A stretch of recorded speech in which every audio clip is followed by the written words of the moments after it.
ஒன்று சொன்னார். எங்கள் கடப்பகுதியில் மீட்டிங்கு வந்து ராஜாஜி பேசுறாரு. என்ன பேசுறாருன்னா, அந்த கருப்பு காக்கையை கல்லால் அடித்து விரட்ட வேண்டும். கருப்பு காக்கை யாரு? அந்த கருப்பு காக்கையை கல்லால் அடித்து விரட்ட வேண்டும். பார்ப்பன தோழர்களே, ஒன்று கூடுங்கள். நாம் அனைவரும் இந்த எந்த கட்சியும் சொல்லல, அந்த கட்சிக்கு நாம் வாக்களிப்போம். உங்களுடன் நான் இருப்பேன் இனி சொன்னவர் ராஜாஜி. அந்த ராஜாஜி காலத்தில் தான் இந்த முடங்க வந்துச்சு. இன்னைக்கு இன்னும் அதை திறக்காததுக்கு காரணம் என்ன?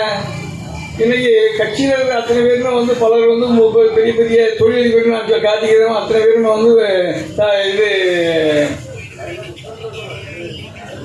கல்கடைகள் ஏதாவது என்ன மதுபான கடைகளுக்கு சொந்தக்காரங்களாக இருக்காங்க.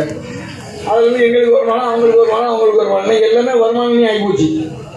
எனக்கு என்ன வருமானம், உனக்கு என்ன வருமானம்? ஒரு பாலம் கட்டினால பாலத்தில் எனக்கு எவ்வளோ கொடுப்பேன், பக்கத்தில் ஒரு வீடு கட்டினா அந்த வீட்டில் எனக்கு எவ்வளோ கொடுப்பேன், நீ கேட்குற மாதிரி இன்னைக்கு அரசியல் ஆகி போச்சு.